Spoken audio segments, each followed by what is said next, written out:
This week we are looking at words about others, and our word for today is latecomer. The parable of the workers in the vineyard presents an interesting situation. A landowner contracts workers to work a day in his vineyard. However, he finds other workers later in the day and invites them to work as well.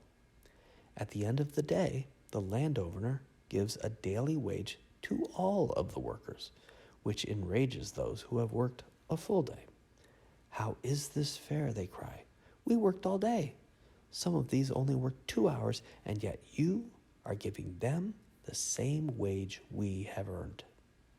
The owner replies, "I've done you no wrong. You received what we agreed upon. What is it to you if I choose to be generous to others? Am I not allowed to do what I like with what is mine?" The guys who worked 8 hours, they're ticked at the owner and the latecomers. They're ticked that they get the same. Not surprisingly, when people are asked what parable of Jesus do they like the least, this is the one they come up with. Oh, and which do they like the best? Very often, it's the prodigal son. And what is the message of the prodigal son? That the one who is less deserving in the eyes of the world gets the same from the Father. Sounds familiar, doesn't it? It's just that the packaging has been changed. There's a thing about life. It's never going to be fair. If you've done something wrong, the way back to peace is going to be through that person forgiving you. But can you really repay that person for the anguish you've caused them? What if they've suffered for a few days or weeks? Can you repay that? Of course not. In forgiving you, they have to let that go. Forgiving someone is just like that. It's like giving a gift that can't really be repaid.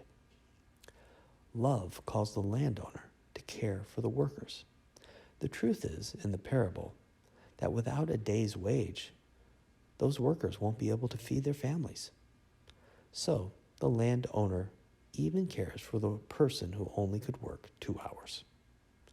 When someone needs us to forgive them, they're often going to be the latecomer.